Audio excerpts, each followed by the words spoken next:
আমি তোমাদের তিয়াশা দিদি। মাঝখানে অনেকগুলো দিন ভিডিও দেওয়া হচ্ছে না, একটু ইরেগুলার হয়ে যাচ্ছে। তার কারণ হচ্ছে যে আমার নিজস্ব কাজ রয়েছে, সাথে আমার সামনে কটা পরীক্ষা ছিল, এই সমস্ত কিছু মিলিয়ে। তবে আমি চেষ্টা করব যে আমি তোমাদের যেরকম কথা দিয়েছিলাম সেইভাবে যতটা রেগুলার সম্ভব একটা করে টপিকের ওপর ভিডিও করতে। তো তোমাদের যদি মনে হয় 10-এর সিলেবাস থেকে, 9-এর সিলেবাস থেকে, 11-12 যে কোনো টপিক হতে পারে বা তার উঁচু ক্লাসও হতে পারে, যদি কোনো টপিক তোমাদের মনে হয় যে একটু বুঝিয়ে দিলে ভালো হয় বা সেটা নিয়ে ভিডিও করলে ভালো হয়, তোমরা অবশ্যই আমাকে কমেন্ট করে জানিও। আজকে যে টপিকটা আমি তোমাদের জন্য নিয়ে এসেছি ভীষণ গুরুত্বপূর্ণ একটা টপিক। কম বেশি তোমরা সকলেই জানো, তবু কয়েকটা জায়গায় ভীষণ ভুল হয় এবং কয়েকটা জায়গা খুব লিখতে গিয়ে বেশিরভাগ ছেলেমেয়েরাই ভুল করে ফেলে। সেই জায়গাগুলো মেনলি বলবো বলেই আজকে এই টপিকটা আমি নিয়ে এসেছি। আজকের আমাদের যেটা টপিক, দেখো বোর্ডে লেখা আছে হৃৎপিণ্ডের মধ্যে দিয়ে রক্তের সংবহন পদ্ধতি। এটা আমরা একদম ছোটবেলা থেকে হৃৎপিণ্ডের গঠন, মোটামুটি হৃৎপিণ্ডের মধ্যে দিয়ে কিভাবে রক্ত সংবাহিত হয় পড়ে আসি। ক্লাস 9-এ তো পড়ি এবং 11-এ এটাই একদম ডিটেলস থাকে এবং এর উপর বেস করে কার্ডিয়াক সাইকেল থাকে। কার্ডিয়াক সাইকেল একটা বড় টপিক, তা ভিডিওটা অনেকটা বড় হবে। তবে আমি এই টপিকগুলো পড়িয়ে নেওয়ার পর যদি তোমরা চাও কার্ডিয়াক সাইকেলের ওপর একটা ভিডিও আনবো।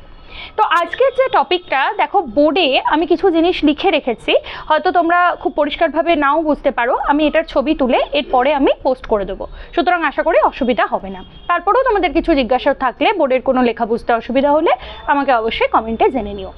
দেখো এই ভিডিওটা চলাকালীন পাশে একটা ছবি দেয়া আছে, যে ছবিটাতে আমরা হার্টের পুরো স্ট্রাকচার খুব ভালোভাবে দেখতে পাচ্ছি।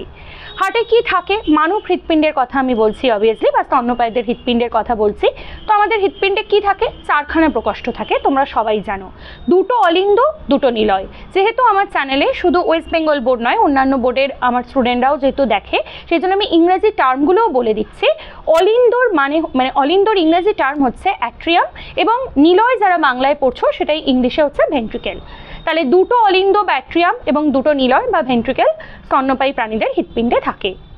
এবং আমি পরের ভিডিওতেই তোমাদের বলবো যে কিভাবে স্তন্যপায়ীর হৃৎপিণ্ড কেন অন্যান্য উভচর, সরীসৃপ, পক্ষী বা মাছ যে সমস্ত আছে তাদের থেকে উন্নত কেন, সেটাও আমি তোমাদেরকে পরের ভিডিওতে বলবো। আমাদের হার্টের ক্ষেত্রে এই যে 4টে প্রকোষ্ঠ, 2টো অলিন্দ এবং 2টো নিলয়, অর্থাৎ 2টো অ্যাট্রিয়াম এবং 2টো ভেন্ট্রিকেল সম্পূর্ণভাবে ডিভাইডেড থাকে। 4টে প্রকোষ্ঠ সম্পূর্ণভাবে পৃথক করা থাকে। এই ছবিটাতেই তোমরা বুঝতে পারছো। সেই জন্য কোনোভাবেই আমাদের হার্টের মধ্যে দিয়ে এই যে অক্সিজেন যুক্ত রক্ত এবং কার্বন ডাই অক্সাইড যুক্ত রক্ত কোনোভাবেই কিন্তু মিশ্রিত হয় না। ছবিটাতে তোমরা ভালো করে দেখো, উপরের যে 2টো প্রকোষ্ঠ সেই দুটোকে বলা হয় অলিন্দ, অর্থাৎ ওপরের 2টো, ওপর তলার 2টো ঘর হচ্ছে অলিন্দ, এবং নিচের যে 2টো প্রকোষ্ঠ সেই দুটোকে বলা হয় নিলয় অর্থাৎ ভেন্ট্রিকেল। নিচের তলার 2টো ঘর হচ্ছে নিলয় অর্থাৎ ভেন্ট্রিকেল। এবার আমাদের সারা শরীরে যত রক্ত আছে সেই রক্তকে আমরা অশুদ্ধ, এখন আর অশুদ্ধ টার্মটা খুব একটা ব্যবহার করা হয় না, ডিঅক্সিজেনেটেড ব্লাড এবং অক্সিজেনেটেড ব্লাড হিসেবে ভাগ করি।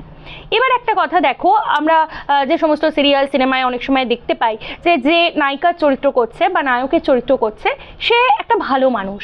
ভালো মানে সে শুধুই ভালো, তার কোনো রকম কোনো খারাপ গুণ নেই, সে কোনো কিছু কারোর ষড়যন্ত্র ধরতে পারছে না, সে একদম সাদাসিধে ভালো মানুষ। আর ভিলেনের যে ক্যারেক্টার থাকে, অর্থাৎ যার চরিত্রটা খারাপ থাকে, সে একেবারে খারাপ, সে অনেক অন্যায় কাজ করছে, সে কোনোভাবেই কোনো ভালো কাজ করছে না, ভালো কথা শুনছে না। কিন্তু তোমরা একটু ভেবে বলো তো, প্র্যাকটিক্যালি বাস্তব জীবনে এরকম কি হয় যে একটা মানুষ শুধুই ভালো, একটা মানুষ শুধুই খারাপ? এরকম কিন্তু হয় না। আমাদের মধ্যে বিভিন্ন রকমের সেটস থাকে, ভালো খারাপ মিশিয়ে একটা মানুষ তৈরি হয়। যে মানুষের মধ্যে খারাপের তুলনায় ভালো গুণগুলো বেশি তাকে আমরা কি বলি? ভালো মানুষ বলি। আর যে মানুষের মধ্যে ভালোর তুলনায় খারাপ গুণগুলো অনেক বেশি তাকে আমরা খারাপ মানুষ বলি। কেন কথাটা বললাম, কেন উদাহরণটা দিলাম? ভিডিওর একদম যখন চ্যানেলের প্রথম ভিডিওটা করেছিলাম তখন তোমাদের এটাই আমি কথা দিয়েছিলাম যে এমন কিছু উদাহরণের সাথে আমাদের রিলেট করে পড়তে হবে যেগুলো আমাদের দৈনন্দিন জীবনের সাথে জড়িত। তাহলে আমাদের শরীরের যে রক্ত প্রবাহিত হচ্ছে, কোনো রক্তেই কিন্তু শুধুই কার্বন ডাই অক্সাইড বা বিষাক্ত পদার্থ, ক্ষতিকারক পদার্থ বা শুধুই অক্সিজেন বা প্রয়োজনীয় পদার্থ থাকে এরকমটা নয়। সব রক্তেই কার্বন ডাইঅক্সাইড এবং অক্সিজেন দুটোই থাকে। তাহলে যে রক্তে কার্বন ডাইঅক্সাইডের তুলনায় অক্সিজেন বেশি থাকে সেই রক্তটাকে আমরা অক্সিজেনেটেড ব্লাড বা আমাদের বইগুলোতে যেটা লেখা থাকে বিশুদ্ধ রক্ত বলি।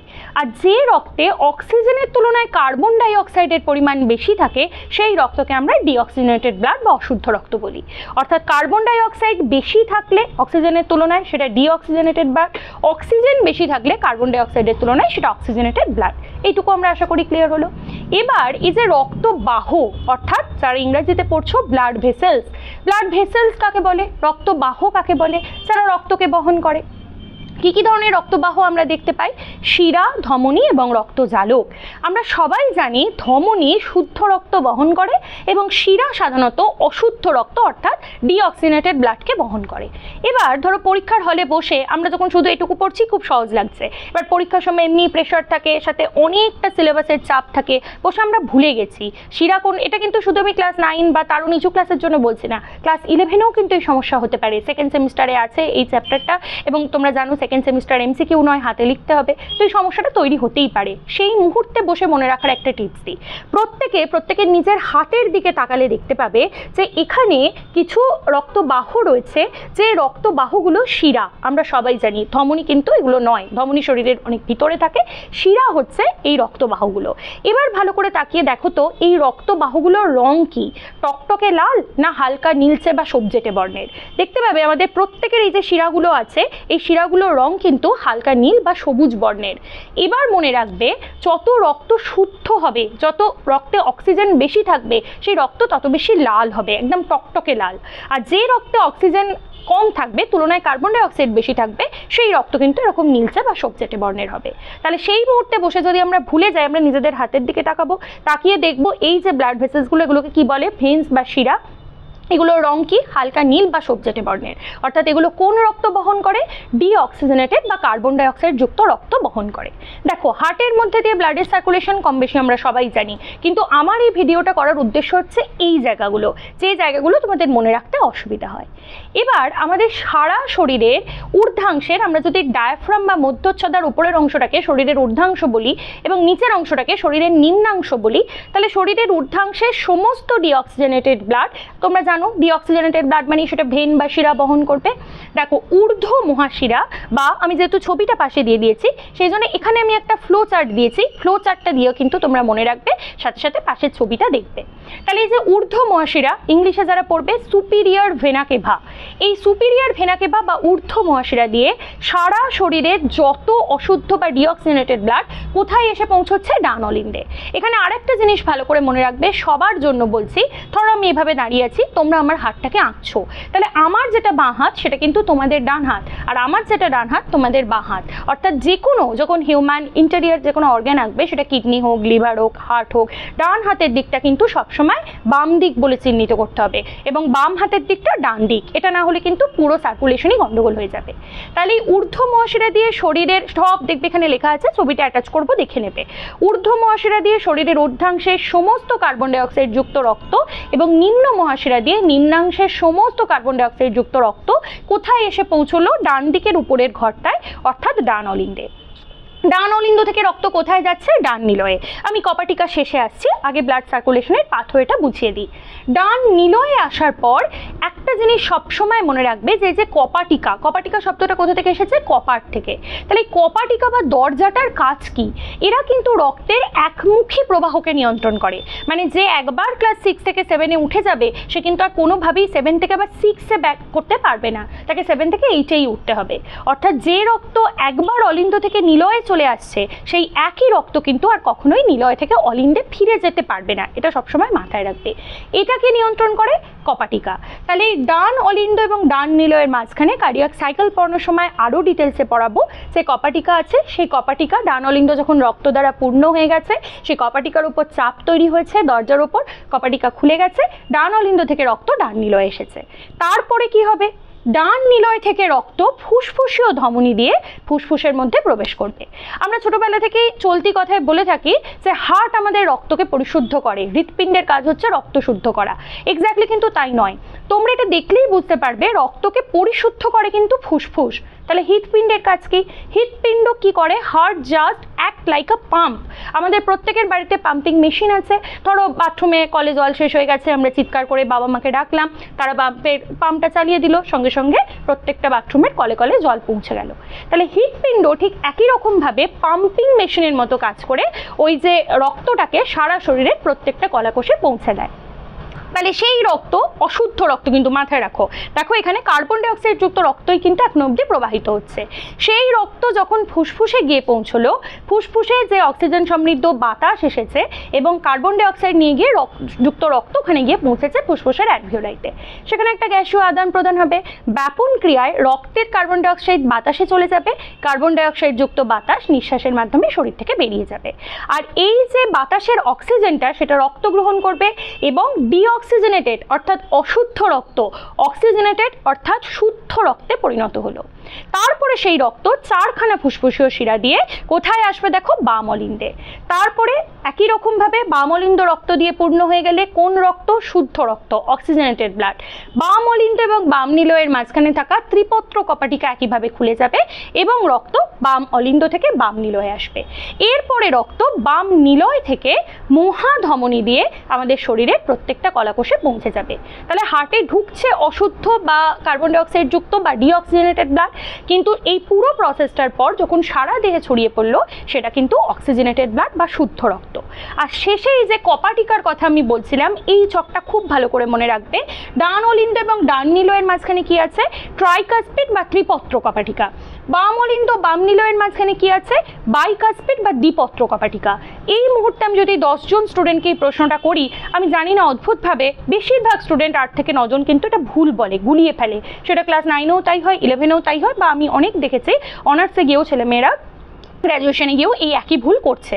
তাহলে এটা কিভাবে মনে রাখবে? খুব সহজ একটা টিপস দিচ্ছি, খুব ভালো করে শুনে নাও।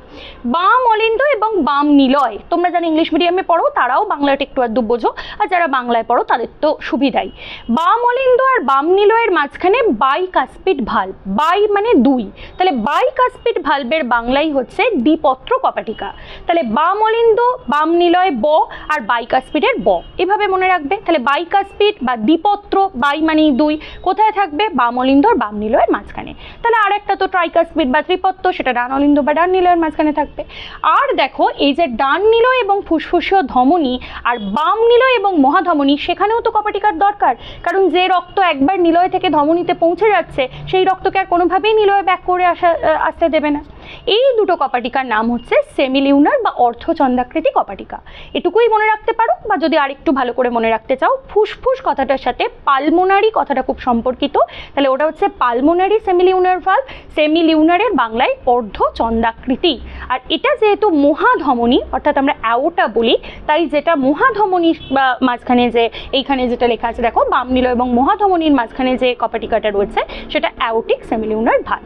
এইভাবে তোমরা কপাটিকাগুলো মনে রাখবে। আর একটা ভীষণ ইম্পর্টেন্ট পয়েন্ট, যেটা বলে আজকের ভিডিওটা শেষ করব, আমি সবে তোমাদের ভিডিও শুরুতেই বোঝালাম যে শিরা কিন্তু অশুদ্ধ রক্ত অর্থাৎ ডিঅক্সিজেনেটেড ব্লাড বহন করে। তাহলে এই পুরোটা পড়ে নিজেরা আমাকে কমেন্টে লিখবে, তো আমি তোমাদের তারপরে পরের ভিডিওতে বা কমেন্টে উত্তর দেব। এমন একটা শিরার নাম বলো, এমন কিছু শিরার নাম বলো যারা শিরা হওয়া সত্ত্বেও শুদ্ধ রক্ত অর্থাৎ অক্সিজেনেটেড ব্লাড বহন করছে। একই রকমভাবে আমরা জানি ধমনী অক্সিজেনেটেড ব্লাড বহন করে, কিন্তু এমন ধমনীর নাম লেখো যে ধমনী হওয়া সত্ত্বেও অশুদ্ধ রক্ত বা ডিঅক্সিজেনেটেড ব্লাড বহন করছে। এই পুরো ছবিটা ভালো করে দেখলে, পুরো পাথরটা ভালো করে বুঝলেই কিন্তু তোমরা এই দুটোর উত্তর পেয়ে যাবে। যদি অসুবিধা হয় আমাকে বলো, আমি নেক্সট ভিডিওতে বলে দেবো। এটা আমি ক্লাস 9-এর কথা মাথায় রেখেই পড়ালাম, সেই জন্য আমি একটুখানি সহজ সরল করে পড়ালাম, কিন্তু এই একই জিনিস ক্লাস 11-এ যারা সেকেন্ড সেমিস্টার দিতে যাচ্ছ, তাদের দেহ তরল এবং সংবহনের চ্যাপ্টার আছে, ভীষণ রকম লাগবে। এই জায়গাটার কনসেপ্ট অনেকেরই ক্লাস 9-এ ক্লিয়ার হয় না, সেই জন্য আমি আজকে ভিডিওটা করলাম। এই জায়গার কনসেপ্ট ক্লিয়ার না হলে তোমরা কিন্তু কোনোভাবেই কার্ডিয়াক সাইকেল বুঝতে পারবে না। আমি এর পরে কোনো একটা ভিডিওতে কার্ডিয়াক সাইকেল বা হার্ট সম্পর্কিত পরবর্তী ভিডিও নিয়ে আসবো।